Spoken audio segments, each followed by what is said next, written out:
चालू है। दोस्तों नमस्कार, मैं शिव कुमार, आप देख रहे हैं जैसे कि महिलाओं से बात की थी। और जैसे कि मैं अभी उपस्थित हूँ गाजियाबाद के अम्बेडकर भवन स्थित है और धार्मिक कार्यक्रम था जहाँ पर रमेश जी जो कि एक भूमि प्रचारक मिशन के लिए वैसे काम करते आ रहे हैं और आज उनकी काफ़ी अच्छी प्रस्तुति हुई थी और महिलाओं की शिक्षा को लेकर दादा साहब का किया गया कार्यक्रम था और शिक्षा कितनी जरूरी है, शिक्षा क्या कर सकती है सामान्य चीज़ों को जब एक चीज़ बताइए कि आपने जो एक एग्जाम्पल दिया जी जो ट्रक जा नहीं रहा जी और उसकी हवा निकल रही जी, तो इसका पूरा मतलब अर्थ बताइए जिससे कि हमारे दर्शक देख रहे हैं जी वो समझ सकें। सभी को जय भीम, नमस्कार। और मैं देता हूँ नेशनल चैनल को और अभी आज का जो टॉपिक था वो था कि जन शोषित महिलाओं के जीवन में बाबा साहब डॉक्टर अम्बेडकर की शिक्षा का क्या योगदान। तो एक तरफ बाबा साहब कह रहे हैं कि भी शिक्षित बनो और दूसरी तरफ को बाबा साहब उन्हीं शिक्षावान लोगों को 18 मार्च 1956 को रोते हुए कह रहे हैं कि मुझे जो धोखा दिया वो मेरे समाज के पढ़े लिखे लोगों ने धोखा दिया। तो शिक्षा और शिक्षित में क्या अंतर है, इसके ऊपर आज का टॉपिक था। दूसरा ये कि जो समय अभी पूछा कि जो लोग शिक्षा ग्रहण करते हैं और डॉक्टर इंजीनियर वकील जज IPS अफसर अधिकारी या लीडर नेता बन जाते हैं, उन लोगों को उसमें से 99% लोगों को, बल्कि मैं कहूँगा कि 1 लाख में से एक आदमी को छोड़ के 99,900 लोगों को ईगो घमंड आ जाता है। और ईगो घमंड का तात्पर्य ये कि मैंने जो एक एग्जाम्पल दिया कि एक पुल के नीचे से एक ट्रक जा रहा था ओवरलोड होकर के, ओवरलोड हो गया और उसमें क्या हुआ, ओवरलोड होने की वजह से फंस गया, ट्रैफिक जाम हो गया, ना इधर ना उधर जाए। तो फिर कई इंजीनियर फेल हो गए, लेकिन एक सच्चाई मैंने देखा कि भी ये समस्या का समाधान मेरे पास है कि जो टायर हैं जिन्होंने ओवरलोड ईगो नाम की जो हवा भरी पड़ी है, इस हवा को निकाला जाए। हवा निकली और वो टायर नीचे बैठ गए और आसानी से वो निकल गए। मेरा इस बात से कहने का तात्पर्य कि जो पढ़े लिखे लोग अफसर अधिकारी जो तो बड़े बड़े पोस्टों में पहुँचे, शुभकामनाएं, अच्छी बात है, लेकिन इंसान को इंसान नहीं समझता और इसलिए उस ईगो के कारण जो है समाज में अनर्थ हो रहा है। और एग्जाम्पल मैंने दिया कि जो पढ़े लिखे लोग हैं वो ऐसा ना माने कि भी मतलब हम पढ़े लिखे तो साइंस हमारे पास ही है, लेकिन जितना बाबा साहब डॉक्टर अम्बेडकर के मिशन को पीछे धकेलने का काम किया है ना, मतलब वो बाबा साहब के आरक्षण से तो हम अफसर अधिकारी बने, लेकिन उनको याद करने की बजाय उनके मिशन को चलाने के बजाय वो तीर्थ यात्रा पर जा रहे हैं और इसलिए अपमानित हो रहे हैं। आप बता दें कि कोई दलित समाज का व्यक्ति कहता हो कि मैं हिंदू हूँ, दलित हूँ, लेकिन मेरा अपमान नहीं होता, तो आप बता दूँ कि बस आप दलित की कोख से पैदा हो जाओ और पैदा होने से लेकर मरने तक न जाने किसी स्कूल कॉलेज से लेकर के ऑफिसों तक बिजनेस में राजनीति में आपका अपमान 33 करोड़ देवी देवता भी पीछे नहीं चला सकते। हाँ, जितने 33 करोड़ देवी देवताओं को लात मार दोगे, ठोकर मार दोगे, हिंदू धर्म को छोड़ दोगे, उस दिन से आपका सम्मान शुरू होगा। जी जी।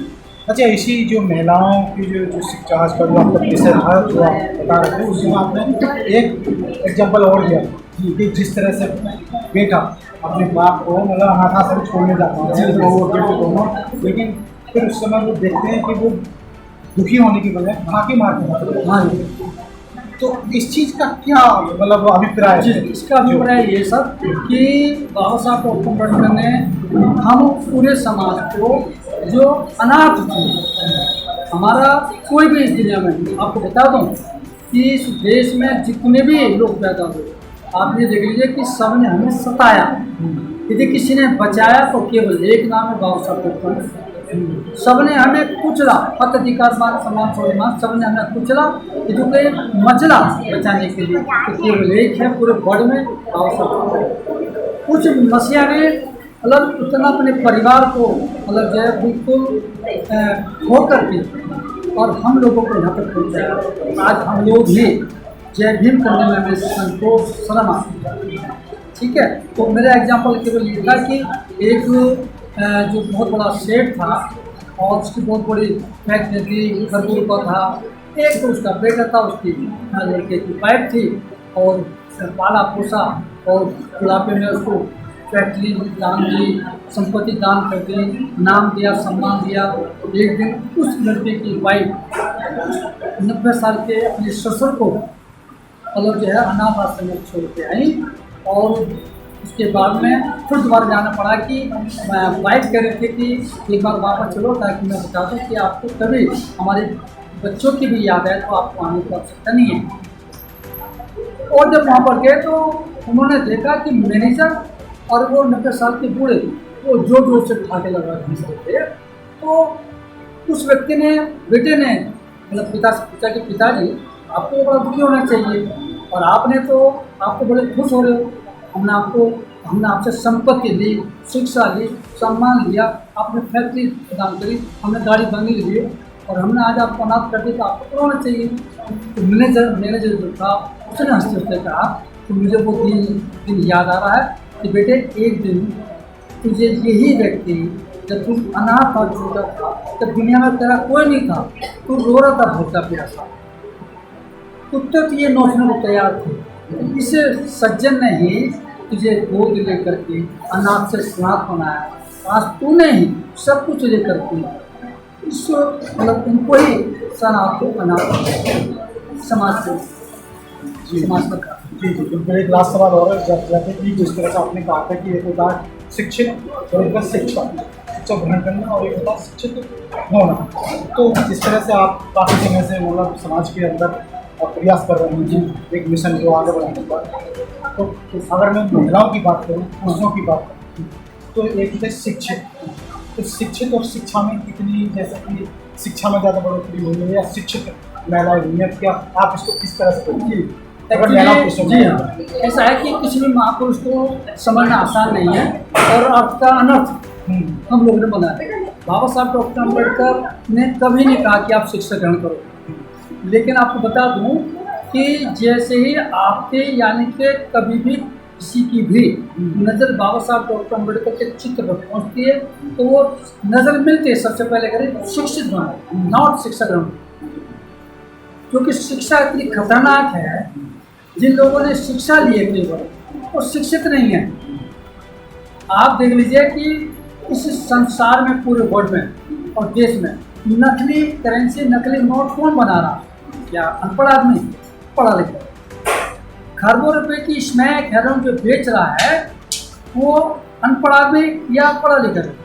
नकली दवाइयाँ जो पूरे देश में, पूरे वर्ल्ड में जो सप्लाई कर रहे हैं वो अनपढ़ नहीं है, वो पढ़े लिखे। आप नीट की एग्जाम हो या जो भी एग्जाम जो लीक हो रही, जो खरबों में बेचे जा रहे हैं, तो हम ज़्यादा पढ़े लिखे लोगों ने इस संयुक्त बचा, गरीब ने, अनपढ़ ने नहीं। ठीक, घी में मिलावट, तेल में मिलावट, आपके जो वोट कैप्चर में मिलावट, ये आपके जो दुनिया में जितने भी मतलब गलत काम हो रहे हैं वो पढ़े लिखे लोग हैं। इसलिए बाबा साहब ने पढ़े लिखे लोगों को, आप बता दूँ कि पूरे इस देश के अंदर लाखों IAS PCS लोगों को बाबा साहब डॉक्टर अम्बेडकर ने उनको अपना गुरु कबीर, अनपढ़ कबीर साहब को गुरु माना। बहुत कम पढ़े लिखे जो पुलिस साहब को अपना गुरु माना, रविदास जी को अपना गुरु माना और भगवान गौतम बुद्ध भी अनपढ़ थे, उनको अपना गुरु माना, किसी पढ़े लिखे व्यक्ति। और आपको बता दो कि मैं अब तक कई पागल खाने जा चुका हूँ। मैं सादरे के पागल खाने गया, मैं आगरे के पागल खाने गया और मैंने वहाँ जाकर पागलों के जब उनकी डिटेल ली, उनका परिचय लिया, तो आप बता दो कि 99% पढ़े लिखे लोग पागल और वो स्थिति। तो कुल मिलाकर के बाबा साहब ने कहा कि शिक्षा के साथ साथ शिक्षित का होना बहुत जरूरी है। शिक्षा महत्वपूर्ण है, लेकिन यदि इंसान को इंसान बने रहना तो वो भगवान गौतम बुद्ध, कबीर साहब, रविदास जी, ज्योतिबा फुले, बाबा साहब के मार्ग पर चलेगा तो उस इंसान में इंसानियत के गुण मिलेंगे। जी जी।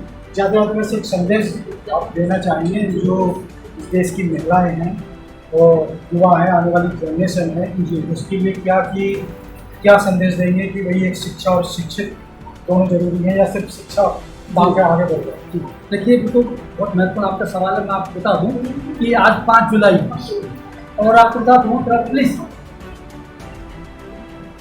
क्योंकि समय कम हो रहा है।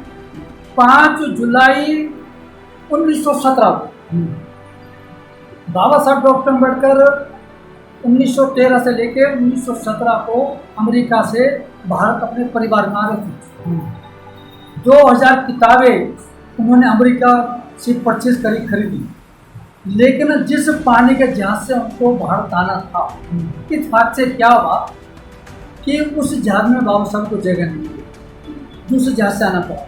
लेकिन 2000 किताबें बाबा साहब को जब आए समुद्र के रास्ते, समुद्र भी इतना ज्ञान का भूखा, इतना प्यासा हो गया कि 2000 किताबें उस समुद्र को अपने अंदर समा गए। बाबा साहब बच गए, ये अलग बात है। तो आपको बता दूं कि बाबा साहब डॉक्टर अम्बेडकर 1956 में आपके बॉम्बे में राजगृह में उनके पास उनकी जो पर्सनल जो लाइब्रेरी थी उसमें 54,000 किताबें थी। 54,000 किताबें। और मैं थोड़ा कहना नहीं चाह रहा हूँ, आज समाज के पास जो बाबा साहब डॉक्टर अम्बेडकर का आश्रम यहाँ तक पहुँचे हैं, आप सर्वे करेंगे 1 लाख पढ़े लिखे लोगों के पास, 1 लाख लोगों के पास सर्वे करोगे तो मुश्किल से 2 लोगों के पास बाबा साहब का साहित्य मिलेगा। मुर्गे खरीदते हैं, शराब की बोतल खरीदते हैं, ताश के गड्ढे खरीदते हैं, लेकिन शर्म आती है मुझे ऐसे लोगों के बारे में चर्चा करने के लिए कि पैदा हुए मर जाएंगे, लेकिन बाबा साहब को अम्बेडकर की किताब उनको भूलना नहीं है। मैं ये संदेश देना चाहूँगा, जिस दिन तुम्हारी औकात हैसियत इतनी बन जाए कि तुम बाबा साहब डॉक्टर अम्बेडकर की 2-4-5 किताबें खरीद सकें, तो आप खरीदिए, ताकि आपको पता लगे उनका फैक्ट क्या है, वुमेन्स कॉन्फ्रेंस क्या है, शांगन कमीशन क्या है, महाकाल आंदोलन क्या है, और बाबा साहब डॉक्टर अम्बेडकर ने अपने 4 बच्चे और हम सबकी माता रमाबाई जी को खो करके किस तरीके से हम लोगों को नरक से स्वर्ग में। जी बहुत बहुत धन्यवाद आपका। तो दोस्तों देखिएगा, आपको बता दें कि हम तमाम शिक्षा ग्रहण करते हैं, शिक्षा लेते हैं और तमाम जगह जाते हैं, कभी हम परेशानियों में फंसते हैं, लेकिन वहीं अगर हम बात करें, जैसे कि अभी रमेश जी ने बताया कि हम बाबा साहब के साहित्य को नहीं पढ़ते, कहीं ना कहीं आपने देखा होगा कि सर्वे किया गया है, जो लोग बाबा साहब के साहित्य को पढ़ते हैं, बाबा साहब को मानते हैं, कई देशों में, मतलब देश के अंदर अगर बात करूँ, भारत के अंदर या यूपी के अंदर बात करें, तो जिन क्षेत्रों में बाबा साहब को मानने वाले लोग हैं उनका रहन सहन अलग होगा, और जो दूसरी विचारधारा में फंस रहे हैं कहीं ना कहीं उनका रहन सहन अलग होगा। तो हम संविधान नहीं पढ़ते और साहित्य को भी अपने घर पर नहीं रखते। तो सभी जो इस देश के प्रदेश के जो युवा हैं, महिलाएं हैं, उनसे अपील है चैनल के माध्यम से कि बाबा साहब को जानें, उनकी विचारधारा को जानें, उनके साहित्य को जानें। तो मैं सुबोध कुमार, फाइनेंशियल टाइम्स, जय भीम, जय भारत, जय भारत, जय सिंह। Thank you.